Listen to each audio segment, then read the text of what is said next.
Alright, let's do a quick revision for test for gas. In syllabus, you are expected to know. Again, you got this test. For all these gases, we have oxygen, hydrogen, CO2, ammonia. But we went through extra last week. The test for my chlorine, okay, sulfur dioxide, water. Okay, come. First one. The exams, let's see. The test for oxygen gas. What's the first test for oxygen gas we tend to write for exam, Vian? So you always say it will. Keyword is? Very good. So again, you can either write hello, rekindles or relights a glowing splint. Keyword is glowing. Glowing means got fire or no fire, Vian? Got fire. Got fire your head? No, don't have. Glowing, no fire. That means like the joystick or any cigarette butt is just again burning but no fire. By the way, that is actually a practice MCQ paper. Please complete by next week. I'll be giving out the answers and going through that. So every week, okay, alternative week, I'll actually give out practices for you all to practice. Yeah? Okay, it will be good revision. Next one. Can you multitask? Adam, what is this test there? Hydrogen. Yeah, what's the test for hydrogen? When a lighted spin is put, it goes out of a pop. Okay, so well, how do you write for exam? Extinguishes the lighted spin With a pop. the lighted spin got fire or no fire? Got fire. Very good. So a lighted spin with a pop sound. Okay. A pop, please take note, you have to write apostrophe. Alright? If not, you'll be penalized. Next one. We know that this one is always for white PBT in lime water. My question is, what's the white PBT chemical formula? What's the white PBT chemical formula, dear? CaCO3. Lime water, dear. What is the lime water chemical formula? So what did I mention? That's why I say, please take note, if it's lime water, regard calcium hydroxide as soluble. In all regards, calcium hydroxide insoluble. Your turn. What is the test for ammonia? NH3 Turns. moist red litmus paper blue. Yes. Okay. Red litmus blue. Next, let's try. For chlorine, what is the test? Yeah. Moist blue litmus paper red. So my and then bleach white. So I said right, you say that it will turn moist blue litmus paper red. Does this mean that chlorine is actually acidic? No. No, then Forms hydrogen chloride with water because the moisture is not hydrogen chloride. We call that what? Hydrochloric acid. Yes, So because it turns the litmus paper red because the moist is the water. yeah, very good. So again, when you dissolve in the moist litmus paper, which is water, it will actually form hydrochloric acid. Don't call it hydrogen chloride. Hydrogen chloride is when it's not dissolved, okay? And then HClO, but I want you to take note, this is the one that makes it acidic, but chlorine is not acidic. Turns not only red, but then later bleaches it white. So what do we know about the property of chlorine if it's actually able to bleach it white? It's a bleaching agent. Yes. Okay, next one. Sulfur dioxide. I asked you right at the side is what kind of agent? Bien? Acidic. And not only is acidic, what is the other property? Sorry? Oxidizing. Huh? No, it's not an oxidizing agent. So it's a reducing agent. Because it can change the color of an oxidizing agent. What's the first oxidizing agent I gave you, Adam? Chlorine. Huh? No, I mean the oxidizing agent to test for sulfur dioxide. Oh. You saw the video.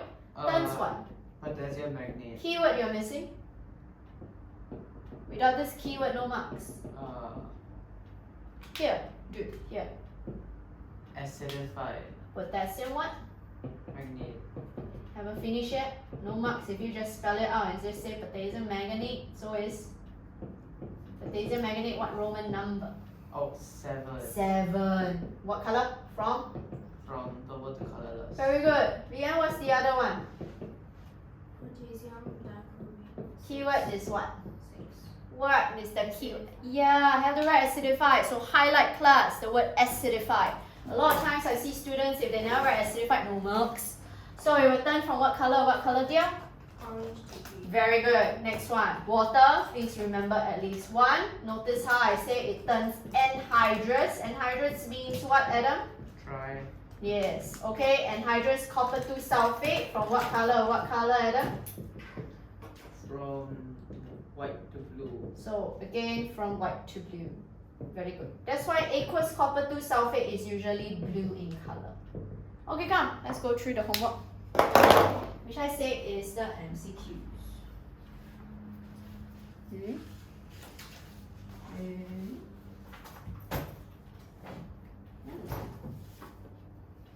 Oh, here. Okay, come. Can you help me mark plus the MCQs or the QA?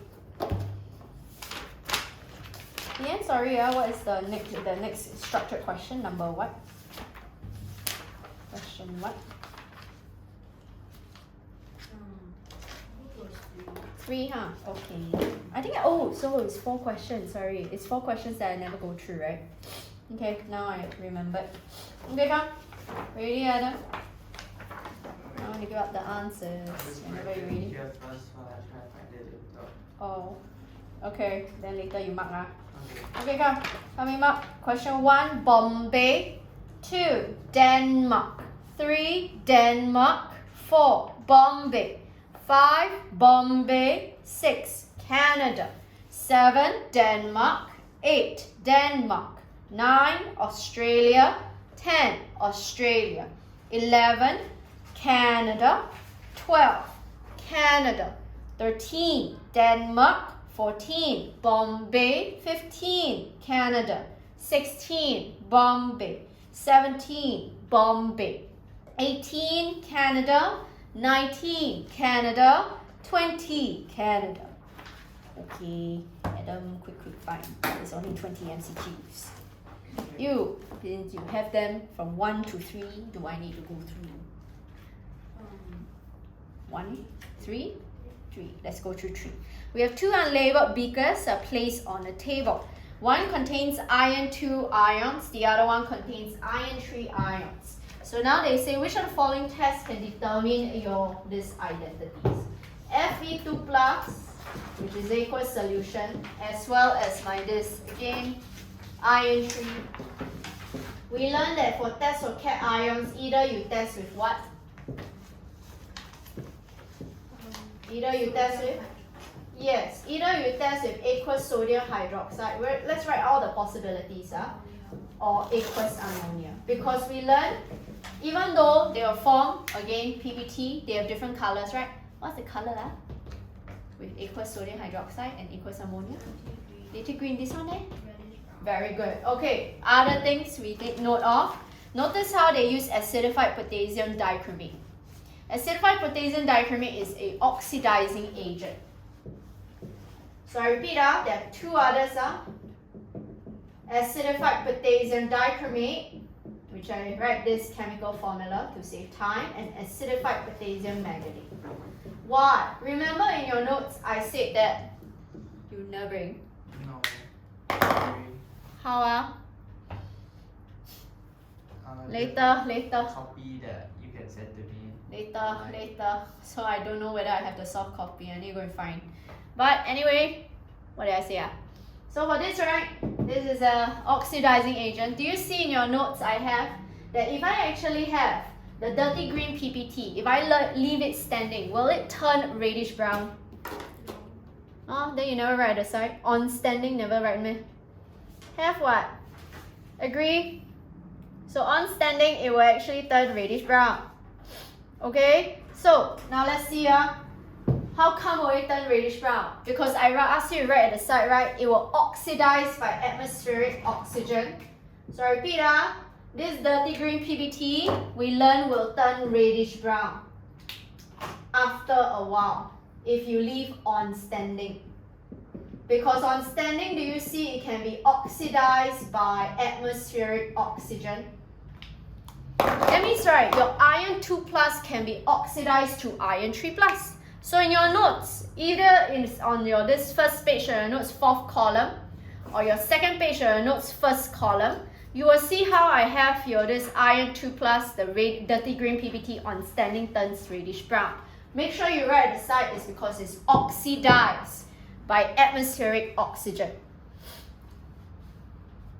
Okay? Wait, so how long will it take for... Usually it takes a while, but they won't tell you how long. You are not expected in syllabus to know a fixed time. But it can be in a matter of minutes, okay? If it's exposed to sufficient oxygen. Alright? Let me find whether I have the QA.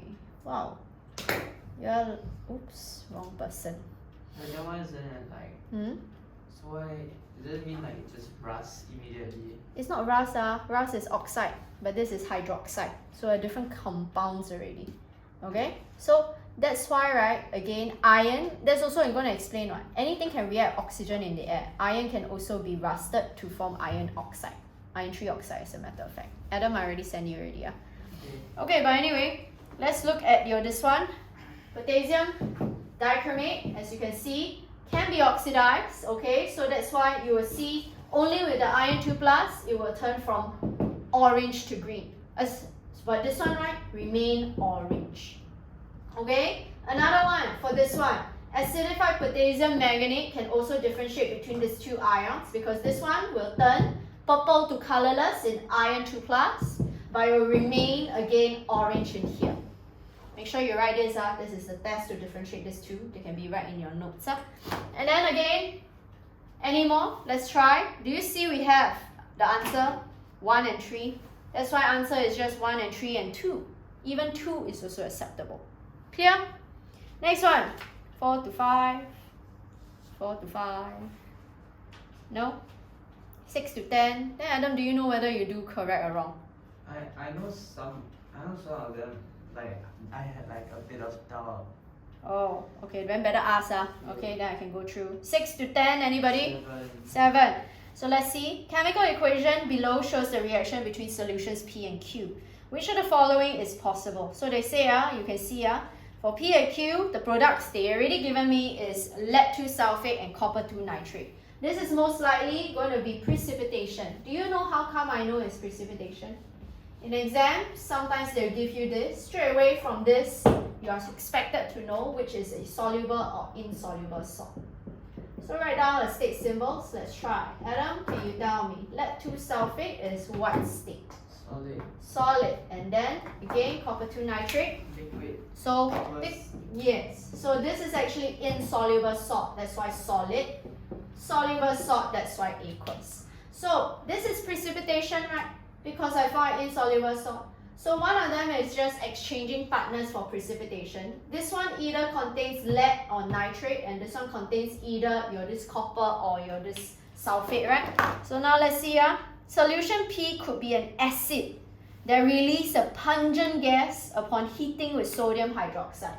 But do you see all the ions that must be present does not include H+? Yeah. So that's why I know A is wrong. Okay? So it cannot have an acid that has H+. Next one, they say Q could contain ions that remain insoluble green PBT in excess aqueous ammonia. The only one that formed green PBT insoluble is excess is iron 2+. Is there any iron 2+ involved? No. So B is wrong. C, solution Q can be an acid that gives rise to white PBT when mixed with barium nitrate. Do you see solution P? The only one you want to mix with barium nitrate to form white PBT is what ions is involved, Adam? Because you always see barium, you think of what ions, at least. What ions must be involved? What is it, Bien? What is the ion that is always going to form PBT with barium? Yes, so again, this one must be SO4. So, because I know the PBT, the white PBT, it should be barium. So in other words, this SO4 2 minus must be present. Really doesn't matter what happens in front, as long as it's a soluble salt. So it can be like, let's say, sulfuric acid or even your sodium sulfate, etc. As long as it is a soluble salt. Understand? So that's why so far B, I cannot, again, B is definitely wrong, but C I cannot debunk. Okay, now, however, but they mentioned, say, acid. So because of the word acid, acid is H+. Is there any ions that will give you H+? No. No. So if because of that word acid, that's why I cannot choose C. D. Solution P could contain an ion that forms insoluble salt when mixed with sodium chloride. Sodium chloride, we have again, you see got Pb2+. Yeah. Pb can form insoluble salt with this chloride. Yeah. That's why again D can be an answer. 8 to 13. 8 to 13. 14 to 16. 14. When a substance is heated, a gas is released which bleaches damp red litmus paper. So only can be white. If you de-bleach a damp litmus paper, the only one that bleach is chlorine. So answer again should only be chlorine. What's your answer? Ammonia cannot be because it will not bleach, it will just turn blue. Right? So that's why wrong. Next one, 15 to 18. 15 to 18. No? 16. Aqueous ammonia was added to the first portion of salt Y. A white PBT was formed, which was insoluble in excess aqueous ammonia. When acidified silver nitrate was added to the second portion, a white PBT was formed. What could the salt Y be? So now let's see. They said that, again, white PBT was formed, insoluble in excess aqueous ammonia. The only ones that form white PBT, if you recall in your table, let's see, those that always form white, remember, in your notes, which is your calcium and your Zep. Zep stands for zinc, aluminium, lead. But we already learned that calcium ions do not even form any PBT with aqueous ammonia. So we are left with this. Which one could it possibly be so far from the first sentence? Isn't this just aluminium and lead? Because they're the only one that is insoluble in excess, agree? But notice how now they say that when acidified silver nitrate was added, white precipitate was formed. So because we have options called aluminium chloride, lead-2 nitrate, which one can we now eliminate? Nitrate. Do you know why? Always soluble. Huh? No. Always. No, because you react with silver nitrate, do you see? Yeah. Silver nitrate will form insoluble salt with silver chloride. So the only one I can set is B. Because in aluminium chloride, you have aluminium to form the white PBT, insoluble in excess aqueous ammonia. For your this silver chloride, you have the lead-2+ to actually form the, again, insoluble salt. So that's why, answer is D, not B. You cannot accept B. Clear? Oh. Wait. Oh, sorry, must accept B because you have chloride inside. B is chloride, what? Aluminium chloride, what? Clear? 18 to 20. 19. Let's see. Which of the following observation is correct about this experiment? Notice how it led to sulfide. Hopefully you know S sulfide is S2 minus. So lead to sulfide is this. But anyway, now let's say sulfur dioxide is produced from the extraction. Which observation is correct? Solution turns from green to orange. No, because potassium manganate should turn from purple to colorless. Isn't that the test for sulfur dioxide? And just now I written on the board. Okay, now I ask you, I'll do question 2 and 4 and 5 and 8, right? So let's go through. So let's see question 2, because I asked you to do as homework. So Adam, you can do on the spot. Based on P, right, they already show you certain tests to test for the salt P. For the first test, can you tell me what are the possible ions, cation ions that will be present in P if I add dilute sodium hydroxide and then a gas was evolved that turns red litmus paper blue? So You have no PBT at all, but it turns red litmus paper blue. it's the P must contain what? If you react with sodium hydroxide, no PBT. no, but like was it? I was a bit confused with this one. Was it like in excess or is it drop by drop? Doesn't matter, because whether excess or drop by drop, there is no PBT. Remember I told you there's only one ion that will never form any PBT, Oh, okay. which is? NH4. Yes. So we know that P must contain NH4 because it makes sense. Okay? So, and then what's the N ion that must not contain at least? Chloride or iodide? Yes, because it's supposed to form white PBT if there's silver ions, right? But it did not. So again, cation ion present in P is NH4 plus, known as what's the name for this, VN? Ammonium, not ammonia. So which anion is not found? Cl minus. Okay, next one, VN for Q. What is the cation ion form? If I actually have presence of aqueous ammonia added to the solution and the white PBT is able to dissolve to form in excess. Zinc, because it's the only cation ion that is soluble in both excess aqueous ammonia and aqueous sodium hydroxide. So what is that anion that is also present in Q, VN? Hydroxide. Why? Do you know why I cannot write hydroxide? Because again you see lead and you see a yellow PBT. The only one related to lead and yellow is what? Iodide, right? So that's why I minus. Next one, can you now tell me what is this name? It's just called zinc iodide. No need to write 2 because it's not lead. Okay, next one, 4. Adam, can you now tell me what is the N ion present in P? P is So you add sodium hydroxide to P, produces a white PBT Q. And then this Q, okay, must be a hydroxide, right? yeah. So aqueous sodium hydroxide is added to Q excessively, you form a clear solution again. That means soluble in excess, can only be the Z, right? Agree? And then last one, they say silver nitrate was added to P, and then white PBT form. Do I straight away know what's the anion? Chloride. Correct. Cl minus is present. What is the white PBT going to be? Adam? Silver chloride. Very good. Next one. Vn, what will be the ionic equation for this white PBT formation of silver chloride? Ag plus If I want to write state symbol, it will be AQ. Continue. Cl minus Also AQ. AgCl. Just write your this again. Ions involved to form the PBT. Okay? Next one. The cation ion has a valency of 2. Just now we already established, right? It can be actually few ions, right? So my question is, this is from your PR, so X dissolve in water. X, right, which is a solid, when dissolved in water to form P, AQ. The P is going to react again to form Q with NaOH added, and you form Q. Now, keep in mind, we know that, again, P already contains chloride. If not, where the chloride comes from, right? Agree? So, Adam, can you now tell me? If P contains chloride, and that's now right from the Q, because it's able in excess sodium hydroxide, it dissolves, right? Yep.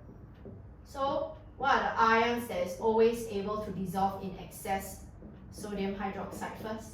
Zinc, And aluminum, lead. yes. So far I know can be Zn2 plus, Al3 plus, Pb2 plus, which means that this can also be either your Zn2 plus, Al3 plus, or Pb2 plus, right? Yeah. So which one can I eliminate from here? Because it must contain chloride. Yeah, lead. Yes. Answer should be what? If valency of 2. Zinc. Yes. So answer is name. Must I write Zn2 plus or do I need to spell it out? Name. Spell it out. So you have to write zinc 2 ions. That's right, not zinc 2 ions. I mean this when you want to write this Roman number. Okay? Because you want to mention that it's a 2 plus charge. Okay, anyway, deduce the name. You all should know already. Zinc chloride. That's all. Okay, come, let's go through question 5. Okay? So question 5, you all did mention this. Both of you did this. So I quickly just go through. Adam, since you forgot, let's see whether you recall. Which test tube will show you that X does not contain sulfate ions and why? For question 5. Which one will show you will never ever contain sulfate ions?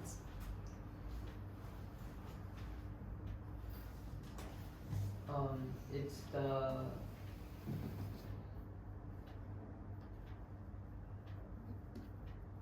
Eh? It's the 3.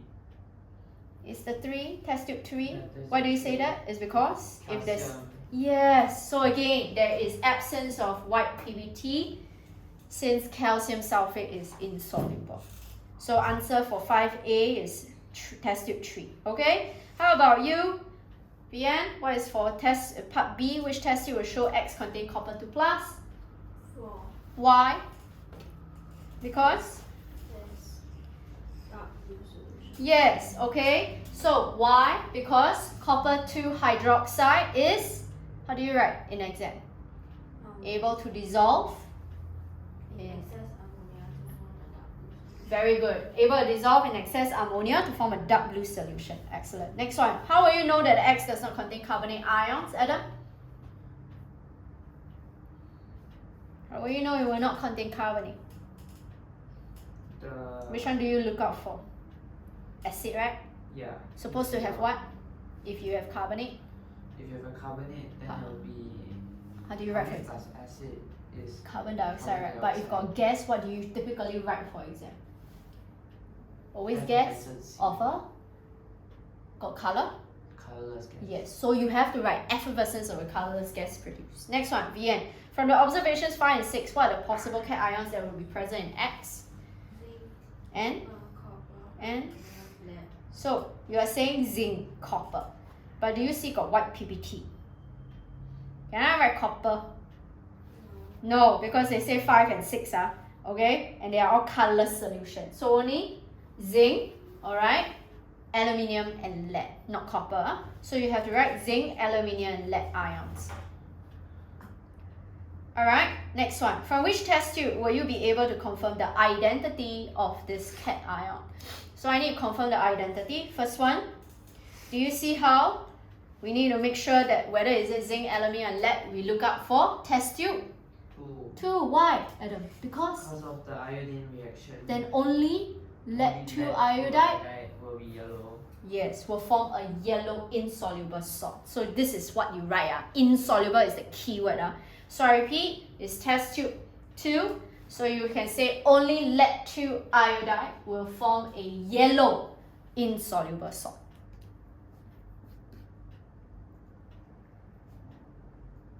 Okay, continue.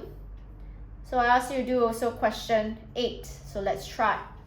So in question 8, they say study the reaction scheme shown below. You have to list all the possible ions found in your this solution A. So now let's see all the possible cation ions. In the question, they already state that we have, again, 2 cation ions, 2 anions. For the first one, always start from bottom, move up. Do you see got barium nitrate, you form white PBT? So we know that for A, the first ions from the barium is what, Adam? Barium. So what present? Since I have white PBT, when I add barium nitrate, that's why we know the anion must be sulfate, must be present. What else that you see from blue? Yeah. So CO2 plus is another cation ion that must be present. Next one, brown PBT when you add aqueous ammonia. The only one associated with brown is what ion? Iron 3. Next one, can you tell me, Adam, what's the last one that we emphasized last week? You look out for what to find out the last anion? Look out for the. Do you see mixture of solution A? You're supposed to mix together with B, then later you form your this. Precipitate. So I know. So the precipitate F, again, white PBTF, but you see got hydrochloric acid. Cannot be acid reacts with something, right, to form the white PBT. Yeah. Agree? So in other words, the nitrate that is formed is most likely from B, right? Yeah. But the chloride must come from, will end up in the white PBTF. Do you agree? Yeah. So what is the always insoluble salt for chloride? Lead. And Silver. silver. So either you be lead 2 or silver, right? Yeah. So we know that lead 2 or silver must come in B. Okay? But do you see right now, if B contains either lead 2 plus or silver, then you can actually react with the chloride to form the white PBT. That means the A must contain what anions? So that you mix together with B, you also form the white PBT? The same exact white PBT? You need Chloride. Yes, understand? Okay, suggest the names for B. B name will actually be lead-2 nitrate because the nitrate must come from B. Agree? So I repeat, must spell it out. If you write chemical formula, no marks. So lead-2 nitrate. Hey, wait. Lead-2 chloride. Oh, okay. So again, your B, I repeat, is lead-2 nitrate. If you write silver nitrate, I also accept. So there are two possible answers for B, I will accept. Silver nitrate or lead-2 nitrate. Next one, for C. C you should know already is actually barium sulfate. Spell it out. D is actually this copper-2 hydroxide. Must write Roman number 2. E is actually your iron-3 hydroxide because you know the PBT is always a hydroxide. And F is actually your silver chloride or lead-2 chloride depending on what your B is. Okay, so if you B you write lead-2 nitrate, then this F must be lead-2 chloride. If you write silver nitrate, then silver chloride. Alright, how do I write the balance equation from B and this hydrochloric acid? So keeping in mind, B and your hydrochloric acid, you're supposed to react to form that precipitation. So I use the two things. If I use lead-2 nitrate, I react with this white PBT. So again, chloride. So this is the chemical equation we have. I will accept, however, the other one if you use silver. So if you write silver nitrate, oops, plus charge. Not necessarily because they never mention, right? But if they mention, you have to. Okay, both acceptable. How do I write the ionic equation, Adam, for the last part? Ionic is Just write let's say it's PB PB 2 plus plus what? 快点 Cl minus Easier? PbCl 2. Yes. If it's Ag, you should know Ag plus. So either or, depending on what you use, will give you AgCl. Okay? Can we complete the other two? So later you will actually help me mark. Do you see we have question 6 and 7? Please complete both questions 6 and 7 for me to mark. And then, if I can, I want to kickstart on revision, starting on chemical bonding. Yeah, and I'll give you the notes for chemical bonding first, yeah? I'm not just going to go through a basic content, I want to do a lot of critical thinking for this revision during June now. Okay, complete. Adam, you got foolscap paper, you can write on foolscap paper.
Once you're done, hey, don't use that sticky pad leh, dude. You use the foolscap paper, Adam. Or you want to paste it into your one, is it? That's Yeah. why. Oh, okay, can. Then use lah.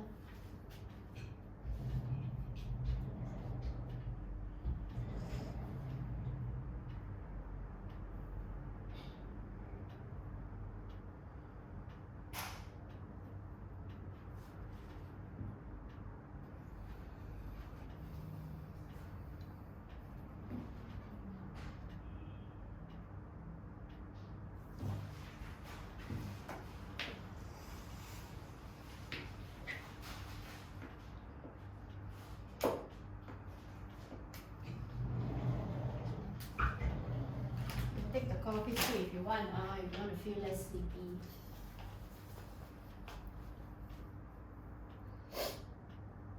Once you're done, I want to mark. So repeat, it's question 6 and 7.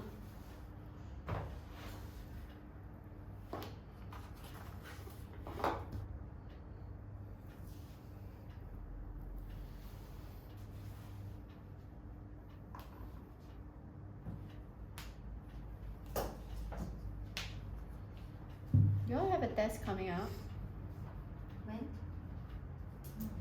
right after June holidays, Yes. which is until what topic there? Moles, but excluding concentration and Oh, so basic chemical- most. Yeah, chemical bonding. Ionic equation. So you're tested on chemical bonding, ionic equation, and moles. Oh, okay. The spread column. That's what? It's the 7th week of July. Second week. Oh, okay. The practical column. I mean, technically it's based on your acids and bases lah. And your this again, It's only titration. your acid and bases titration lor. Or QA, but you haven't done QA what? Have you in school? Like cation ions and ions? Yeah, I've done that one before. Oh, then it will be that also. So that's why I show you, right? You know I send the video links to the group chat. That is how you actually conduct your this cation and anion test. Okay? You can watch at your own discretion lah.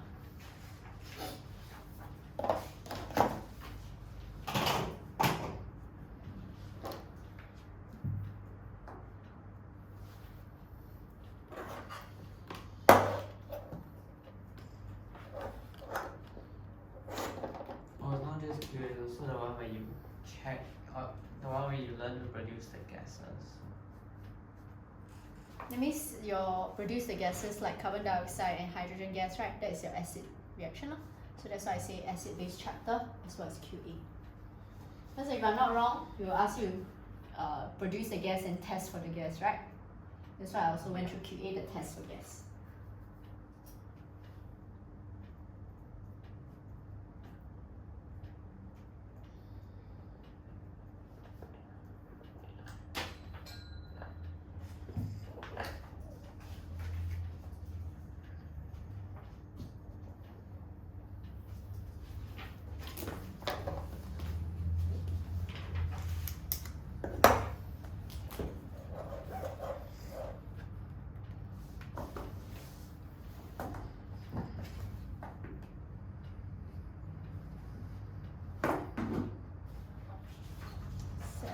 Second week of July.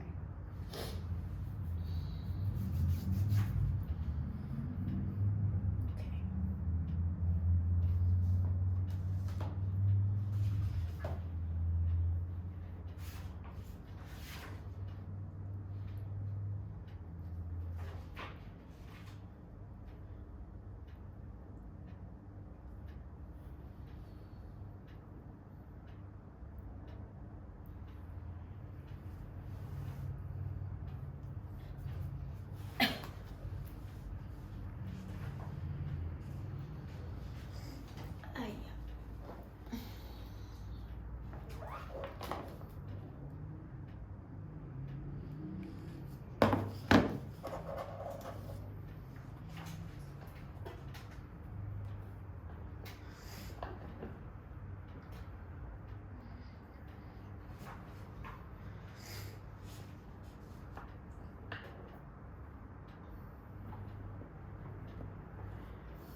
see.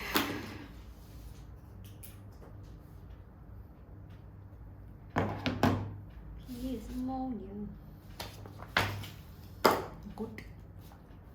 Nope, it's not so, no, I will not accept. If you just write nitrates, no marks. You need to specify. Do you know you can specify what particular nitrate they have? Think about this. They want to mix your this R and S together. When they mix R and S together, okay, do you see I will form my ammonia gas? Okay, and my this other one that is just a salt. So we already learned one of them is like the test for aluminium foil. Means here also have presence of sodium hydroxide. So if S is actually sodium hydroxide, do you agree that Q must be what? Must contain sodium what? So it's sodium nitrate. That's why it makes sense. Sodium nitrate, okay, is formed and then you also form ammonia. So this is what? What nitrate? For your this R. So yeah, so ammonium nitrate, correct. So you need to specify. But S is sodium hydroxide. I'll give you the credit for that. Very good ionic equation. Just write the ions involved to form the PBT. Leo, you cannot write these. Chemical equation, never ever write this. And then some more, if you want to write ionic equation, you must write minus. You cannot just write NO3. The part C. Because you see, chemical equation, you cannot write as NO3 by the way. It's not ionic. So it makes no sense. So you already know it's sodium nitrate. So you have to write accordingly. Wait, sodium nitrate.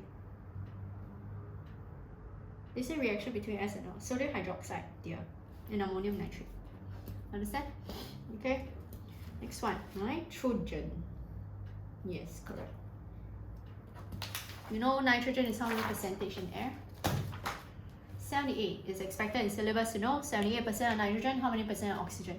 21. 21%. Carbon dioxide, 0.03. Then the 1% is what? Other gases.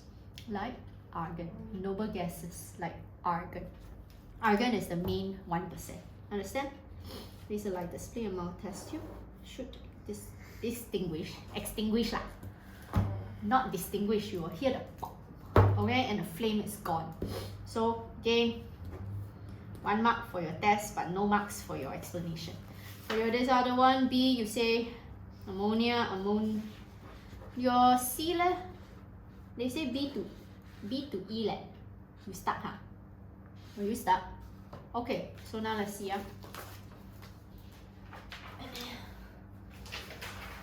So for this one, right? We have here this gas A, we already know it's pungent gas, straight away it's ammonia, right? That's why you see here. This one we already know is nitrogen, because they already mentioned is this. Hydrogen gas will dissolve in water. Then I just call aqueous ammonia. There's such thing as aqueous ammonia, ma. Right? Agree? Gaseous ammonia, aqueous ammonia. Okay, this ammonia reacts with acid is a neutralization reaction, which you know, but you have an indication, right? Because we form this same ammonia, means E must contain what ion? Nitrate ion. This nitrate ion must come from the acid, right? Straight away, what acid is this? Nitric acid. Yes, and then here, because it's ammonia react with nitric acid, do you know what is the cation ion it will have? Ammonium is always related. Because by the way I went through before, alkaline, which is if it's ammonia, if react acid, what is the products going to produce? Will it produce water? No, you'll produce the salt. The salt is always going to be ammonium. Understand? So now you know. Okay, neutralization. Yes. Okay. Okay, we can try the MCQ so you have less homework to do while waiting. Adam, when you're done, let me mark. I confuse myself. Need help? Try first. I believe you can. Vian, while waiting, you can do the MCQs, huh? Okay? So you have less homework to do.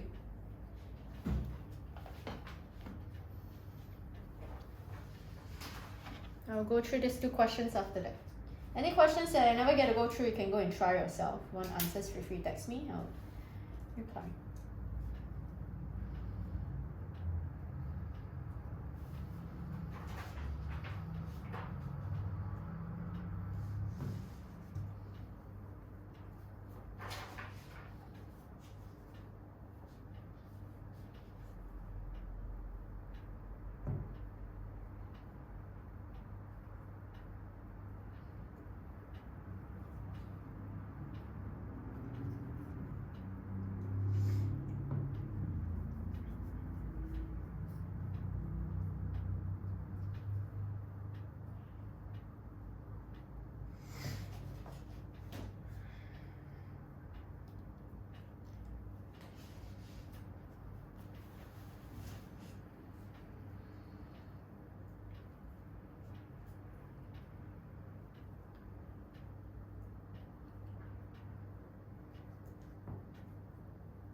Can I mark?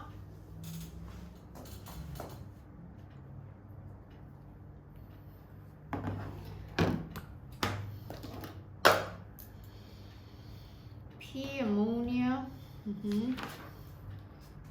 Sodium nitrate. Good. R. No, R is not nitric acid. Because you got C, you have ammonium. Okay? Ammonia, if I actually react, when I form, there must be ammonium ions present. So it most likely is what? R. If you want to mix ammonium with sodium hydroxide, remember, base plus ammonium salt will give you ammonium gas as well. What? So it will be ammonium nitrate. So you understand why you're wrong, Number 2, yes. Nitric acid. So this is wrong, because it's ammonium. Yeah. Okay. Nitrogen. Ammonia. I said ammonium hydroxide, nitric acid by the spin. Place in the gas. No lah, mouth of test tube, not gas. Must be right mouth of test tube. Oh, okay. And then after that, it will extinguish with a pop sound. Next time, write sound. Next one. Why you write here? I don't know. Oh, you're not sure, So your part C, right? You see, your part D, right? Isn't that acid react? Acid react base. Yeah. So isn't that what? If acid react base, your part C is Wait, C. neutral. Lie. Oh, but I didn't even write C.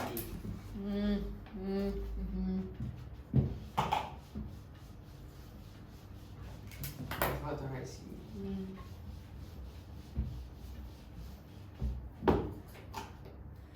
Okay, can we go through question 6? Wanna listen, don't wanna listen is fine, so make sure you know.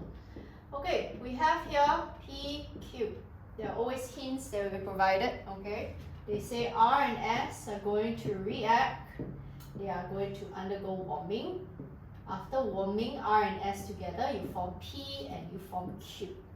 We do not know what are these, but they have other, okay, help. Notice how Q and S, when mixed together, in the presence of aluminium, you will actually form the gas P. What's the only one related to aluminium when you mix together, you will form something? Nitrate, right? And nitrate is usually the test for what gas? Ammonia. So this one already tells you the indicator, this is for question 6. This is actually ammonia. After that, again, this one of them must be sodium hydroxide, one of them must be actually a nitrate, right? So, in other words, let's try. We do not know, but we already know if this is ammonia, the nitrate, here, let's see, your this S, you can see how it's going to react in the presence of copper 2 nitrate. And then I'll form my this blue PBT. We know the blue PBT is going to be copper 2 hydroxide. The copper must come from here, but the nitrate must come from S. So we know that S must contain nitrates. So if S contains nitrate, that means something nitrate. This one most likely is the nitrate, so this one must be the sodium hydroxide. Understand? If not, how will the nitrates come from? Wait, sorry, my bad, say wrongly. This is not. This is actually your S, my bad. The nitrates must come here, but the blue PBT here, so this one must contain hydroxide. So, in other words, since it's related to aluminium and a gas, this is the sodium hydroxide. Understand? This is how we decipher. If this is sodium hydroxide, this is the one that contains nitrates, but we do not know what nitrates they are. But do you see, right, if you mix together, you form ammonia. Since when you learn any base reacts with this, you form ammonia gas. Ammonium salt. But do you see you will form the nitrates? So at least I know R must be ammonium nitrate, because you react must form whatever you are present. So this one, ammonium nitrate, you should know already, you form this. Sodium hydroxide react ammonium nitrate, you form what is the salt? Sodium nitrate. So this is what we actually decipher. So identify PQRS. So you should know P is ammonia, Q is sodium nitrate, R is actually ammonium nitrate, S is sodium hydroxide. Write ionic equation for the blue PBT. Please take note, blue PBT is always just write the ions involved to form the PBT, which is Cu2 plus OH minus. Make sure it's balanced to form CuOH2. Part C. If I have here, write balance equation from S to R. S to R balance equation is ammonium nitrate. Make sure you do your corrections accordingly. Plus this, base plus ammonium salt will give me salt, which is always a metal, and the anion. So it's sodium nitrate plus ammonia gas plus water. So we just need to balance this up. So let's balance. In this case, we have here, it's already a balance equation. Next one, 7. So they asked me to study the reaction shown below. We have two gases and they say gas A is a diatomic gas. Di means two. That means there's two atoms in this molecule. They gave you the molecular formula is 28. That's why I know 7A, the gas A is actually nitrogen. Okay? Test for hydrogen, you must take note. 2 marks is what? What do you write? Is the test. Second mark is the reaction, the results of the test. So you say place a lighted spleen in the mouth of test tube is the first mark. Second mark, it will extinguish a lighted flame. Don't say with a pop sound. Understand? So you have to write that. Next one, suggest the names of substances B2E. B, you notice pungent gas is again ammonia. Ammonia dissolved in water is aqueous ammonia. So instead of ammonium hydroxide, which is also another answer I said, you write aqueous ammonia, so will not give you the wrong at all. So they say that aqueous ammonia, when you react acid, you'll form E. We do not know what E is, but do you see E with the sodium hydroxide aluminium fillings? You'll form a pungent gas B. The only ion related to aluminium, sodium hydroxide. Then you've got ammonia gas is nitrates. So E must contain nitrate. The nitrate ion must come from what? D lah, the acid. And you think of one acid called nitric acid. So HNO3 is D. And then E, hopefully you know, ammonia plus nitrate, which we already know. In this case, is what nitrate? So because it's nitric acid, so you form this, you form the pungent gas. So alkaline plus the acid nitric, it will form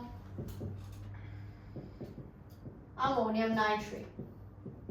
This ammonium nitrate is actually your E. Okay. Next one, name the reaction it takes place is neutralization. How to write the ionic equation for neutralization? Always H plus OH minus gives you H2O. The rest of this rest of this worksheet you can go and try yourself. Now I want to do a revision on chemical bonding. Now, Adam, I know you don't have notes, right? Never bring. Next time bring up. I got one. Oh yeah, you have? Then good. Then take it out, please. Okay, what I want to go through is a bit of more info besides the generic ones. Please take out this chemical bonding notes. I'm going to kickstart. I'll definitely continue on with revision of chemical bonding next week. So today, my focus is focusing on ionic bonding and covalent bonding. How to draw dot and cross diagram. How to identify ionic and covalent bonds.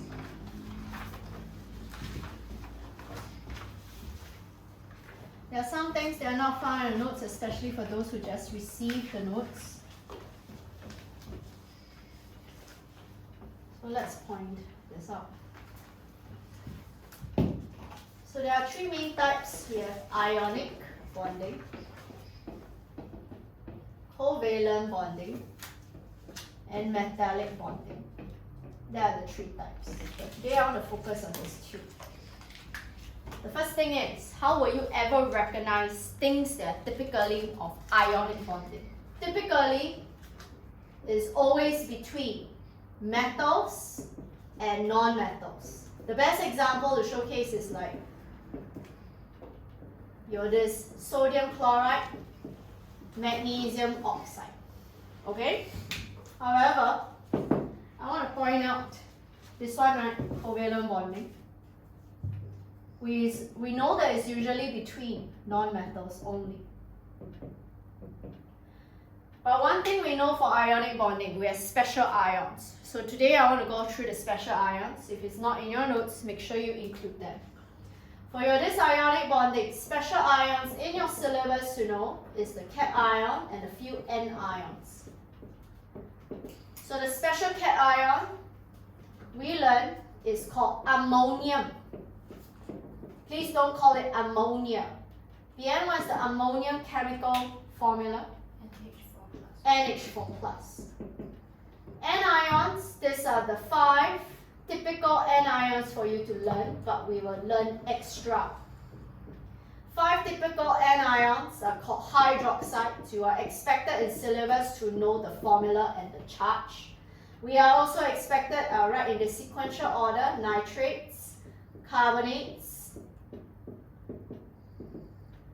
sulfates, and phosphate.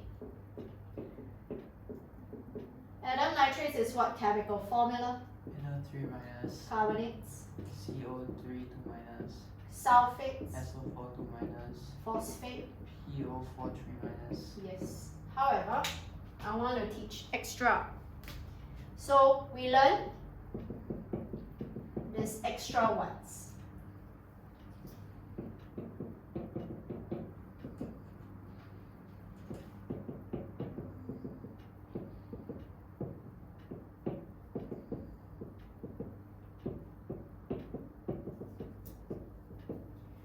So what are these extra? Please The take. height is just one less, right? Very good. So again, you are expected to learn all the 8. This one, memorize. No choice. But how am I going to memorize for this?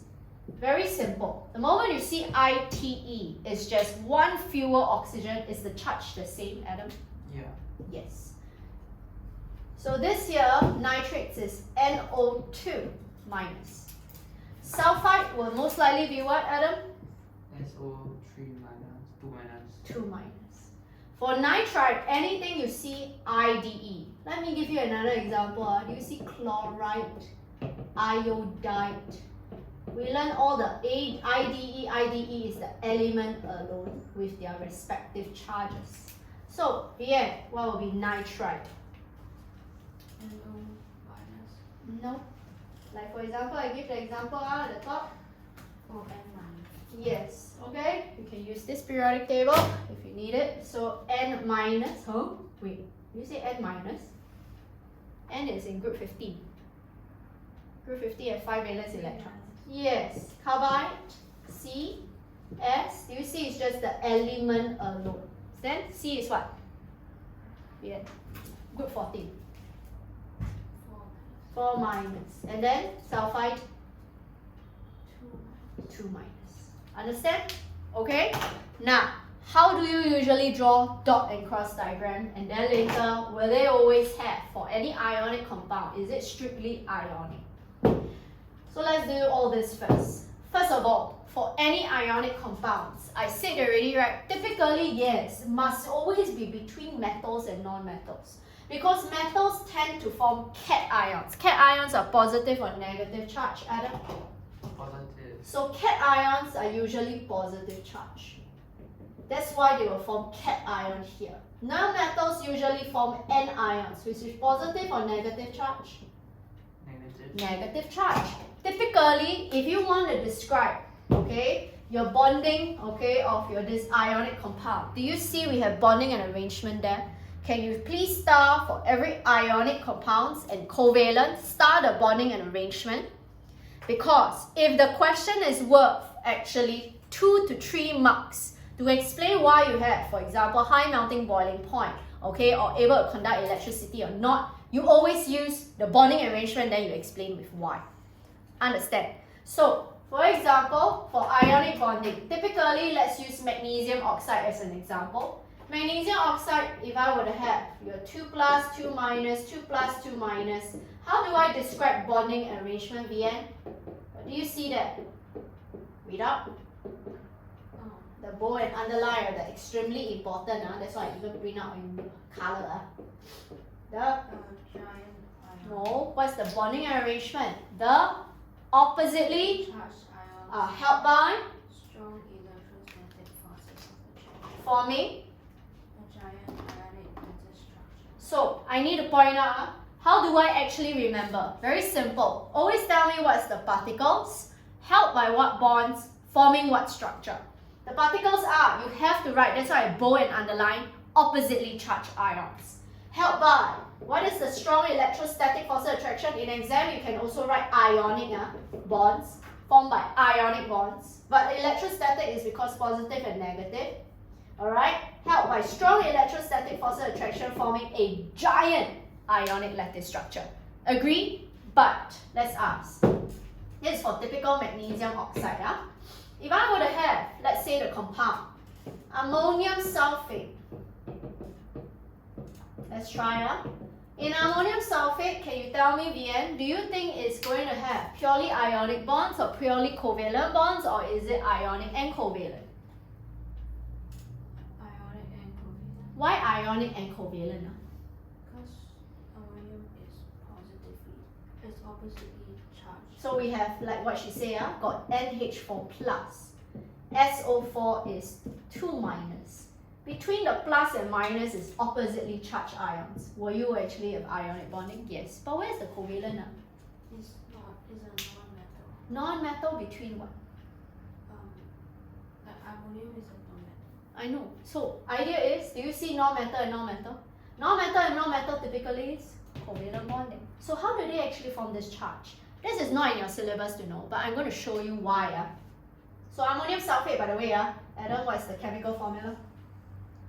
NH4SO4, NH42SO4. NH42SO4. If I want to draw ammonium alone, N is the central atom. Do you see each of your these non-metals, nitrogen and hydrogen, are going to form covalent bonds? Nitrogen has 5 valence electrons, but nitrogen actually shared 1 electron each with this hydrogen. The other 5th electron is actually lost in the process, that's why it's positive charge. But I'm trying to show you that in ammonium sulfate, within the each anion, even sulfate also is actually covalent bonding because non-metal and non-metal. Within each cation and anion is covalent bonding for the special ions. I repeat, this is only for special ions, not metals. The special ions is what I write here in blue. Okay, but between your cation and anion is oppositely charged ions, you will have ionic bonding. Understand? Clear? Now, so again, this is the first one. Next one, how do we actually write the dot and cross diagram? So, again, do I need to go through how to draw a dot and cross diagram, class? No need, right? Agree? So you all should know. But what I want to go through is the typical answers. And then we'll do a bit more. So for your ionic bonding, we already learned some of the properties. Let's go through the properties right now. First property is all in the notes. So, yeah. Do you see the first property we have there? What's the first property you see there, dear? Yeah? High melting and boiling point. Typically, ionic compounds have high melting and boiling point. If this is a 1-mark question, I repeat, if this is a 1-mark question to explain why magnesium oxide has high melting and boiling point, how do you write for exam? The magnesium oxide. Again, do you see we charged have... magnesium and oxide ions. No. So, if it's a 1 mark, do you see in my notes, under that row for high melting and boiling point, you write a lot of Heat energy is needed to overcome the strong ionic bonds. or electrostatic force of attraction between magnesium ions and oxide ions. But if this is actually 2 to 3 marks, what do you write? The oppositely. That means you have to give me bonding arrangement and then hence that. Strong electrostatic force. Forming, Forming a giant ionic lattice structure. which require, A lot of energy to overcome. yes, to overcome. So I want to point out something. Melting and boiling point is always trying to overcome ionic bonds. But I got a thinking question for you, Adam. You tell me,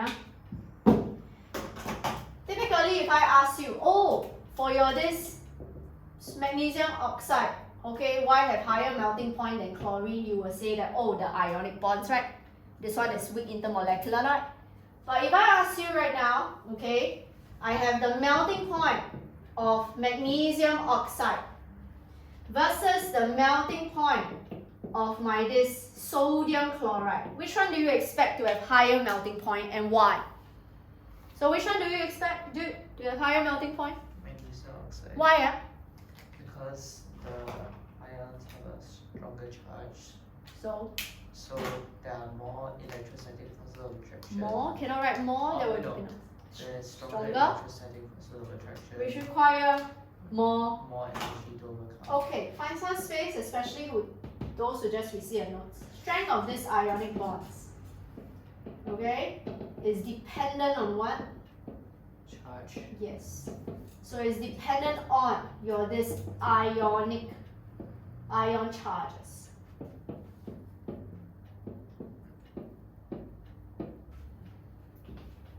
How do you write the standard answer there?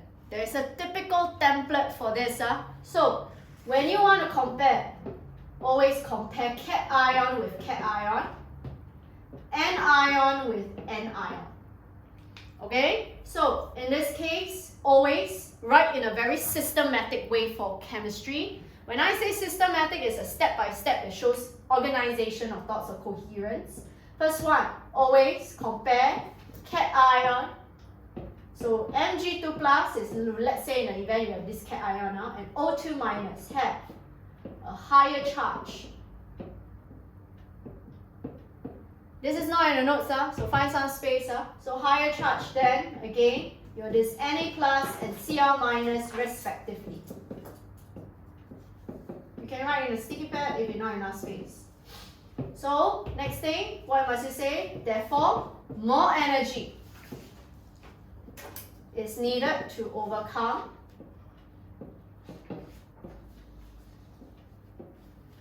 the stronger ionic bond. So you can say electrostatic force of attraction. I will set both between magnesium 2 plus and O2 minus. So whenever you're ready, make sure you underline the keywords. Keywords I'm looking out for: compare, which one has higher charge. Compare, keyword, more energy needed to overcome stronger ionic bonds. So if I were to give you another one, must learn how to see. If I ask you the boiling point of, let's say, my this calcium, okay, chloride, versus the boiling point of my this,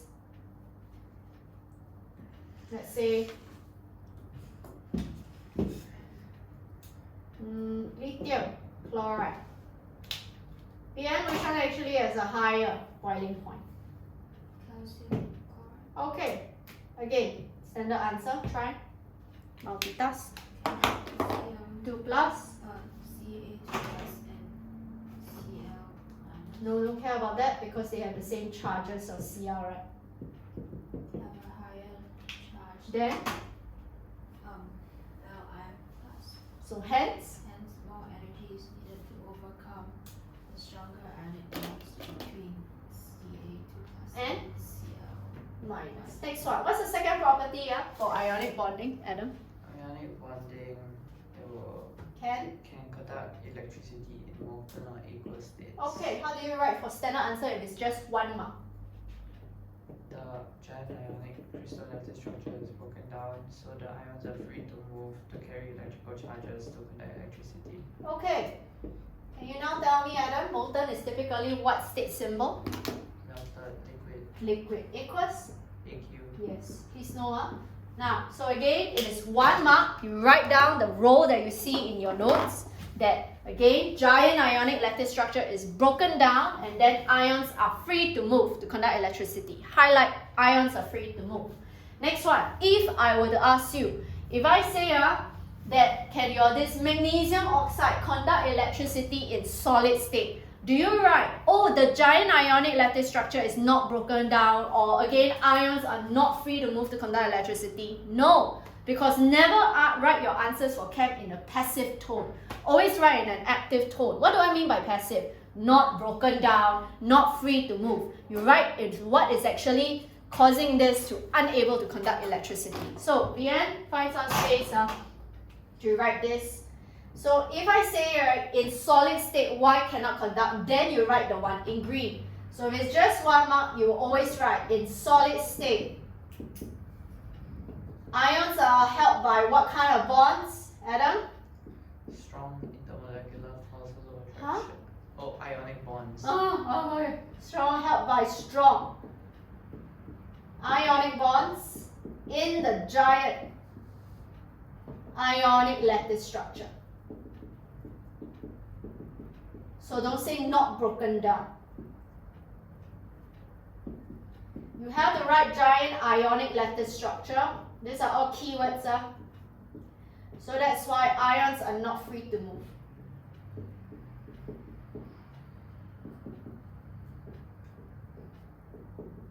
Conduct electricity. Okay, take note of. Next one, covalent bonding. Question is, you can raise up. Adam, for covalent bonds, because I know there are two types. We have, again, those that are simple, okay, and those that are giant. What are the three indicators for you to identify in an exam that this is actually, again, a simple covalent bonds and covalent molecule and not giant? There are three indicators. So No, nothing went right. no, I'm not asking for properties. I'm asking for other indicators. Let's say they show you diagrams or figures. Oh, the Like thing for is, example, let's try. it's just like the one molecule. One They more. show. I mean, the molecule doesn't like repeat itself over and over and over again. Oh, what if I give you this? Giant or simple? Simple. This is simple. What is the way you write for exam? Because sometimes you need to say, explain why. Because the giant one will be empirical formula, But this one has a that means if you know, what he's trying to say is that if you know the exact number of atoms to form a molecule, that is always simple covalent, like this. So there are three indicators, because simple covalent, first one is obviously must always be between non-metals. Second one for simple is that we always look out for those that has fixed ratio of atoms. Do you see what does fixed ratio of atoms mean? If I know the exact number of atoms to form a molecule. But this one, will you have fixed ratio? You don't call it fixed ratio, you call it simplest ratio of atoms. Now, I give you a best example. One best example, because you already learned chemical bonding, is sand. So, can you tell me, Vian, do you know what's the sand chemical formula for sand? Silicon dioxide is SiO2, right? But this is giant, right? So we know that not every one Si atom is covalently bonded to two oxygen, right? Instead, every one Si atom is covalently bonded to how many other oxygen? 4. And each oxygen covalently bonded to how many other Si? 2. Simplest ratio, do you see, is actually 1:2. That's why you get SiO2. So know what's the difference between fixed ratio and simplest ratio. Okay? Another thing is, the third indicator, okay, you will see a clear-cut, distinct molecular structure. I'm giving you identifying factors. So you will see clear-cut molecular structure. Like for example, C60. Let me show you how C60 look like. I don't know. Okay, where's my iPad? Oh, here.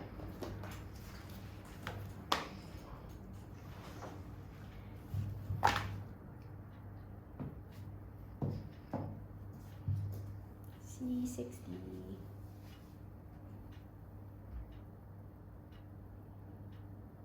So they will give you a structure something like this. This is C60 molecule. If you see clear-cut, okay, molecules that don't see bonds that branch out, okay, so all the bonds are held within the molecule, okay, you see a distinct molecule, meaning there is no bonds extending out.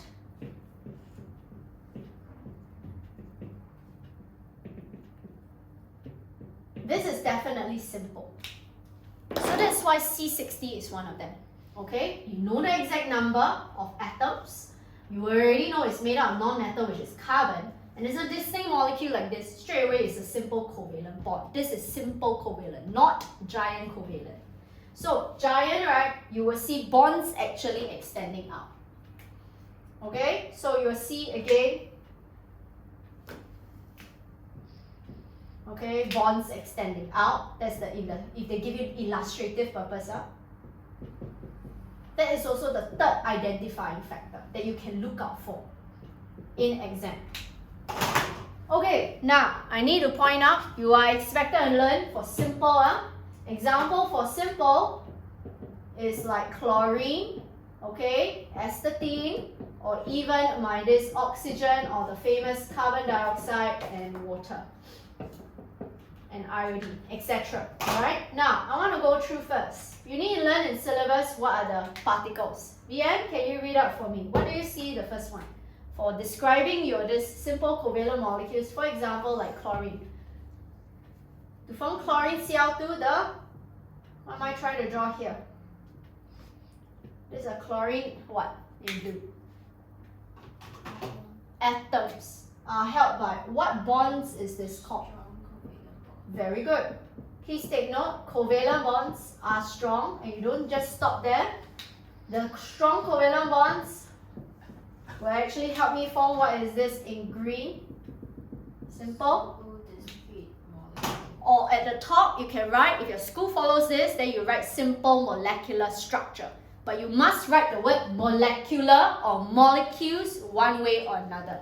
So the atoms are held by covalent bonds. Please take note, always between atoms are covalent bonds. Because once you form the simple molecular structure, this is another covalent bonds. Between molecules, is it covalent bonds, Adam? No. Then it's what? Intermolecular forces of attraction. Question. Intermolecular force of attraction is actually weak or strong? Weak. So I write as IMFOA. Please take note, this is always weak. So we already learned two properties, right? Name me one property typically for chlorine. Chlorine Has low melting and boiling point. Yes. So first one we know, low melting and boiling point. Melting and boiling point for simple covalent molecules, I need to emphasize, is always trying to overcome. Is it the covalent bonds, Adam? No, it's trying to overcome the weak intermolecular forces of attraction, not covalent bonds. So my question is, just like how I asked here, I'm not going to use iodine now, okay? So if I want to compare boiling point between my chlorine and boiling point of my astatine, you see astatine is under the same group as chlorine. Which one will you expect to have a higher boiling point, Vian? Try. Yeah, go ahead. Astatine. Why? Why do you say astatine has higher boiling point? Which you are right. Boiling point is always, so the strength of this IMFOA, intermolecular force of attraction, is dependent on what? The number of valence. No. Number of electrons. No. This is the number. molecular. Electrons, or again, another one is called molecular size. So for IP, they will learn is number of electrons, but again for O level, we care about is the strength. Strength is dependent on my molecular size. The larger the molecular size, the stronger the IMFOA. Now I let you have an example. You already have chlorine down there. If I have astatine, astatine is in what period, Vian?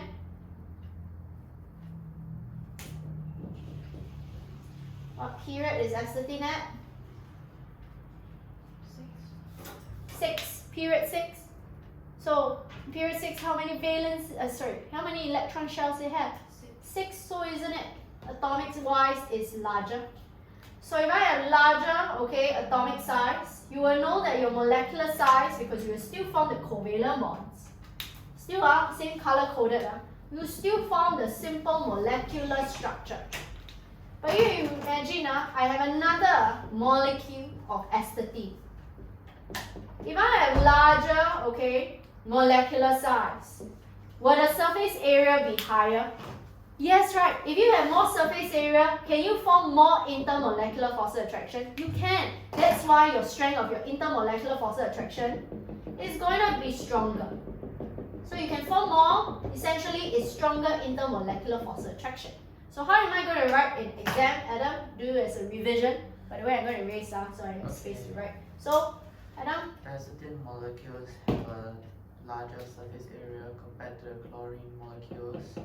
Yes, don't write larger. What did I say? Based on molecular size. There's a larger molecular size. Continue. So it can form more intermolecular forces of attraction. Don't write more. Oh, wait, no. I say the more is just Stronger, informally. stronger. Yes. So Can form stronger intermolecular forces of attraction than the chlorine molecules. And that's why therefore, more. The more energy is required to overcome the intermolecular forces of attraction. Yes. Okay. Keyword. I'm just writing keyword class that to write for exams. If you want to just compare between simple discrete molecules. Because if you want to compare between, let's say, MgO and Cl2, it's very easy. Right? Say one is strong ionic bonds, one is good intermolecular force of attraction. But in this case, if you are comparing between intermolecular force of attraction, you're expected in syllabus to know for stronger intermolecular force of attraction, okay, between molecules. So that's why you will always say, therefore, more energy needed to overcome.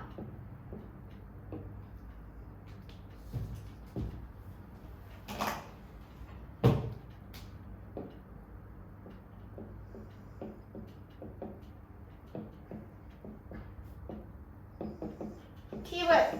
What are the keywords? As I'm looking out for as an examiner, keywords I'm looking out for, largest molecular size. Next keyword I'm looking out for, surface area is larger, so you can form stronger intermolecular force of attraction, more energy needed to overcome. That's why everything here is actually keywords. The end. I got a thinking question for you. I cannot say, if I want to compare, I cannot say that, again, chlorine has a lower melting and boiling point than iodine. Can you suggest why? So I repeat, iodine definitely larger than chlorine. But I cannot say iodine has a higher boiling and melting point than chlorine. Do you know why? Adam, do you know why? So I repeat, iodine, I can never write or say in an exam that iodine has a higher melting and boiling point than chlorine, despite having a larger molecular size. Any idea why? Yeah?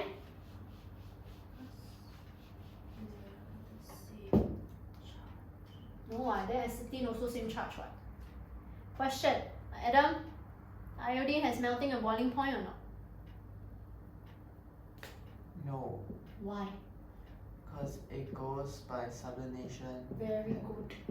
So you have to be very careful. That's why I never use iodine as an example. You are expected in syllabus to know the three substances that undergo sublimation. First one is iodine. BM, do you know what's the other substance that always undergoes sublimation from solid to gas? Yeah, I'm sure you got childhood. Eat ice cream cake before, right? No, so sad. Okay, but you know this ice cream cake, usually you have dry ice, right? Now you know. Do you know dry ice? The ice from solid ice can actually become gas. Do you know what the dry ice is made out of? Not sure. You breathe out what gas? You breathe out what gas? Yeah, no. So carbon dioxide is another one. The other one is what? That undergoes sublimation. Ammonium salts. Any ammonium salts undergo sublimation. It is in your syllabus to know. So example for that is like ammonium nitrate, ammonium chloride, ammonium carbonate, etc. Alright, all these examples is any ammonium salt. Okay, so that's why I cannot write this. Anyway, I digress. Number 2, can conduct electricity or not, Adam? No. At all states? Yep. Yes. Why? What is it if it's 1 mark question? Non-mobile ions are free-moving electrons to Two. carry charges And and conduct electricity. yes. Okay. So please take note. This is for simple. Any questions so far? Then I want to go through giant. For giant, right? Oh, let's do as a recap.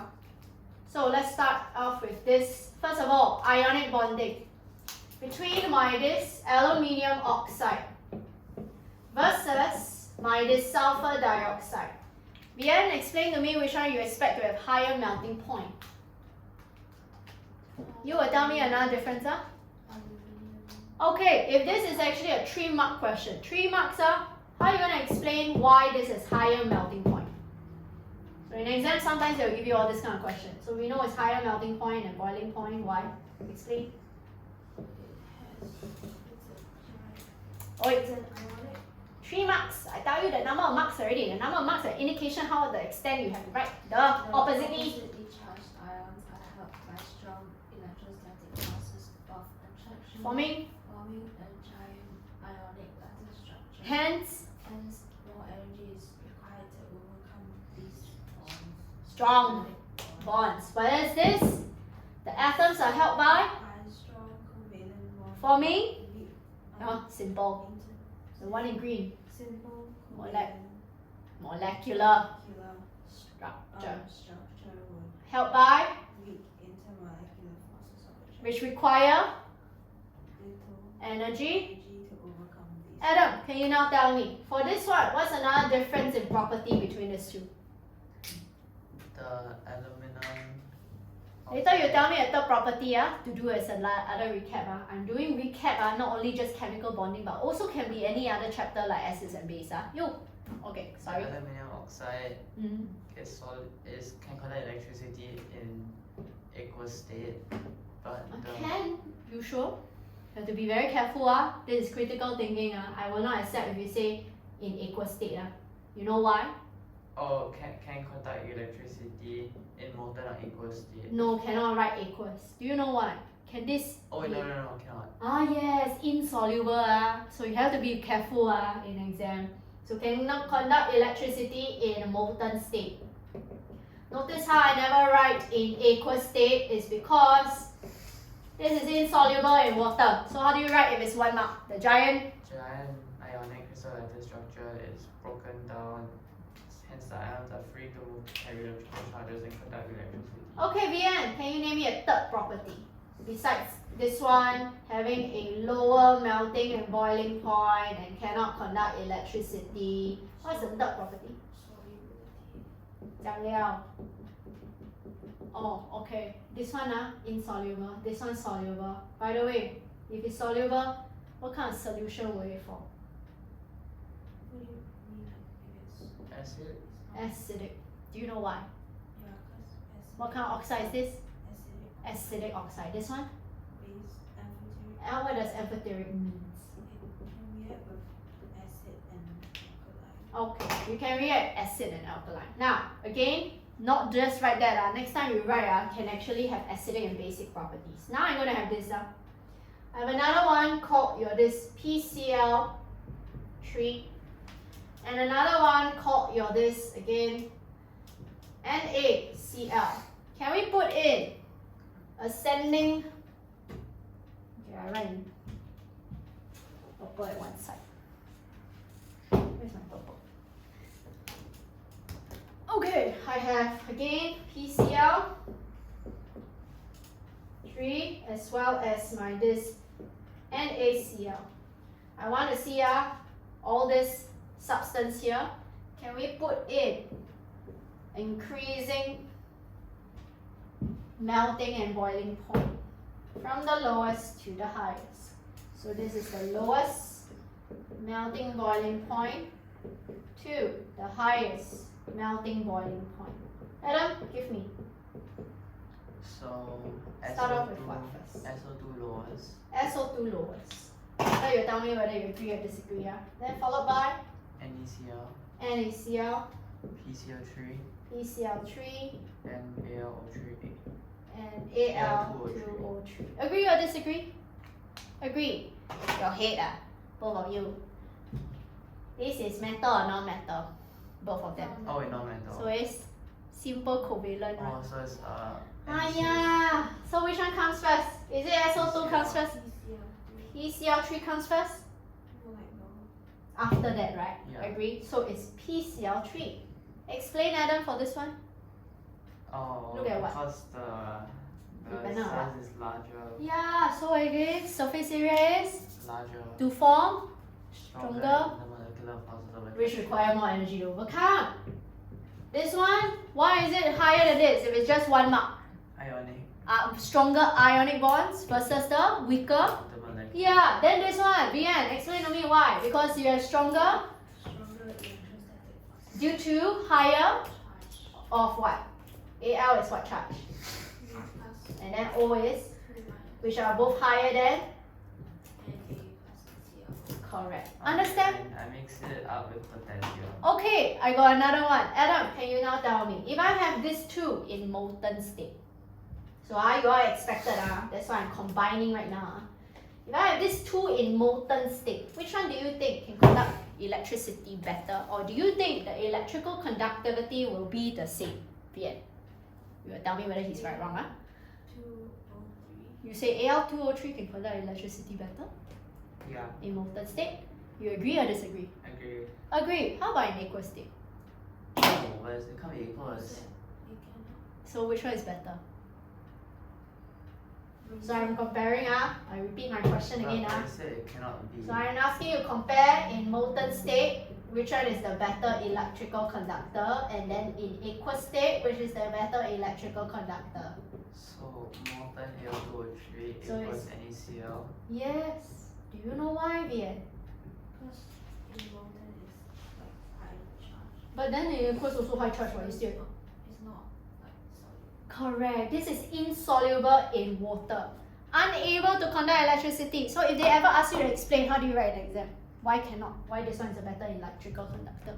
Insoluble, so what do you write? What do you think you will be the... Let's say it's 2 marks. I've seen this before in exam. 2 marks. Explain why this is a better electrical conductor or why this is a poorer electrical conductor. So what do you write? In aqueous state, the Aqueous state. ions are Ions still... are Or still- why the ions are still held? Because this is An insoluble salt. So ions, what do you think you write? are held in the giant ion in fixed positions By by strong. the strong intermolecular force. Yeah, ionic bonds, electrostatic force of attraction in a giant. Crystallized structure So they are not free to move. to conduct electricity. Do you see? You memorize all these keywords, you also can reapply to other concepts. Just want to make sure you all understand. Okay? Here? Okay. Now, anyway, I want to do giant. Sorry. So let's do giant. Okay, for my this giant, okay, we already know we have your diamond and graphite. Notice how I will say these two are actually allotropes. By the way, I just want to find out, see whether you know, because we already know it's giant and I went through. Do you know what is the chemical formula for diamond? BN. So you can write in the notes. C4. Hello, what did I say? Your giant, right, always has the simplest ratio. So it's just C. Graphite leh? C. You all know why I asked this? Because in exam they write this before. Write down the combustion of graphite. Then students don't know what to write. They write like C1200. I got C students write this before.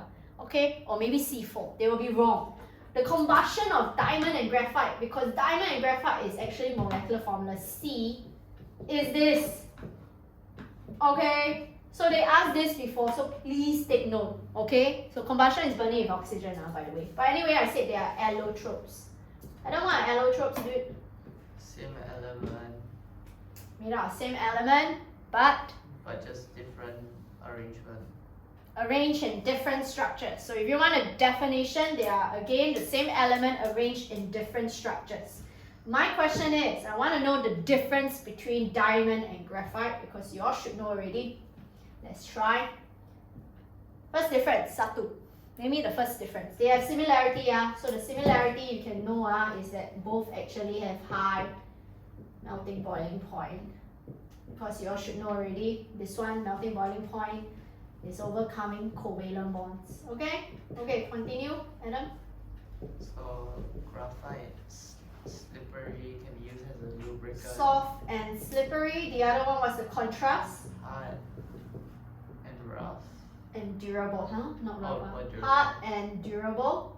So you notice how you know that you can even cut, okay, metals with diamond. So usually, to cut metals, we try to use a diamond drill. Alright, next one. Can you tell me, explain to me why this graphite is soft and slippery if it's just one mark?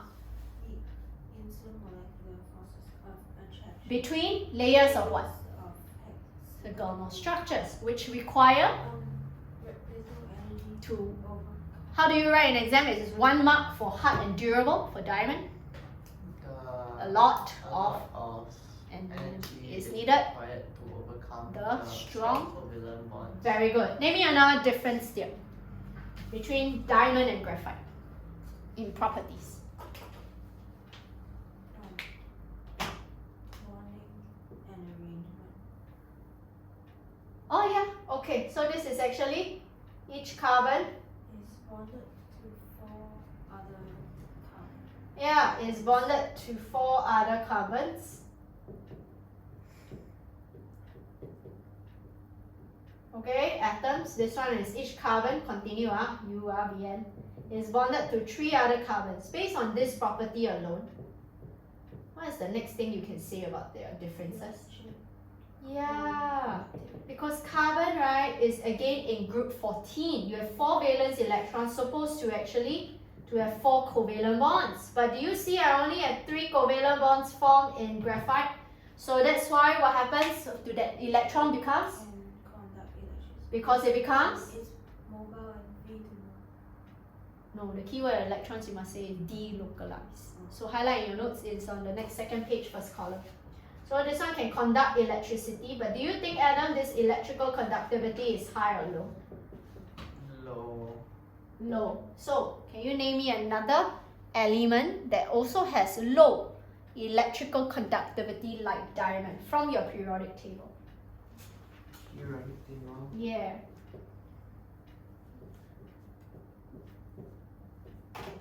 So I want to know another difference between diamond and graphite. Wait, what do you mean by low electrical conductivity? Yeah, another element in the periodic table. Sodium. No, sodium has actually high electrical conductivity. It's a metal, remember? Oh, oxygen. Oxygen? No. Oxygen should not be able to conduct electricity. If not, you're breathing in, you are being electrocuted like that. So no. Vianne, want to try? Which one do you expect? Why? Because it's almost like your graphite, silicon. Not only that, any of your metalloids that is along this table, even this gallium, okay, can actually conduct electricity, but they are definitely low. So iron's low. No, gallium. Gallium, is it? Yeah. You see we have gallium and germanium. Yeah. Anything along, okay, this is always considered low. Alright? So take note of that. Alright? Okay, anyway, let's continue. So based on this, we have diamond and graphite. We also have another one. What's another difference? Can you name me another difference between diamond and graphite? Yeah. So I want another difference between diamond and graphite. Yeah, I can write. I erase this up so I got space. Just now she talked about each carbon bonded to 3 versus 4.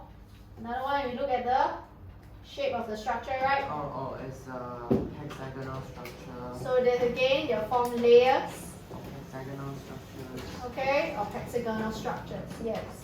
Versus the other one? Yes.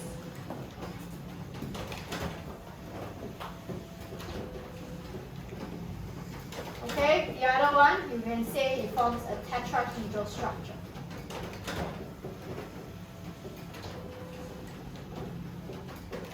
So please know, I already have in my notes, it's quite self-explanatory for your this diamond and graphite. So you can use that as your this straight away revision material. Now, again, I want to try critical questions. I know we have not enough time, so that's why I just wanted you to circle for me the MCQs first. Ellen, I'll circle for you, yeah? Can you help me circle for me? MCQs up. Question 2, 3, 4, 5, 7 for now. Can we do this 5 MCQs so I can straight away just go through? So besides what we just gone through with all your ionic bonding and covalent bonding, I need to talk about how you come up with chemical formula as well.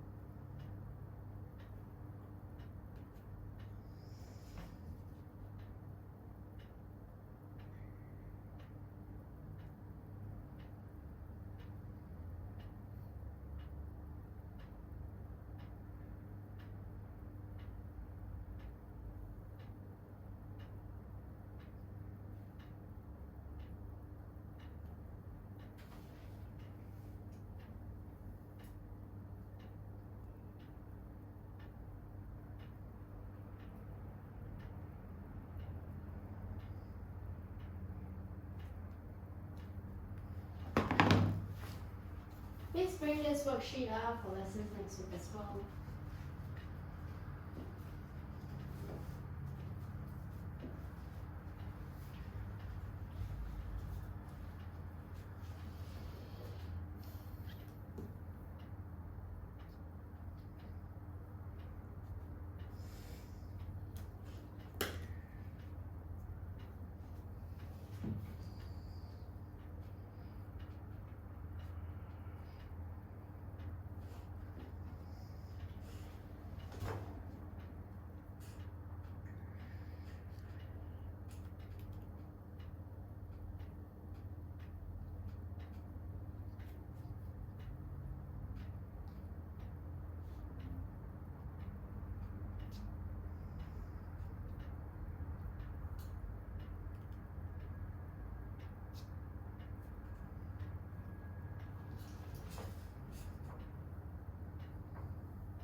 Done? Okay, help me mark. Question 2, Canada. 3, Australia. 4, Denmark. 5, Bombay. 7, Canada. Do I need to go through? 2 to 3, anybody? 2 to 3? No? 4 to 5? 4 to 5, anybody? 7? No? Okay, then I'll end off here today. Alright? Assignment is the MCQ set that I gave out. It will be a good revision for the entire syllabus that you learned thus far. Okay? With that, end off here today. Please sign before you leave.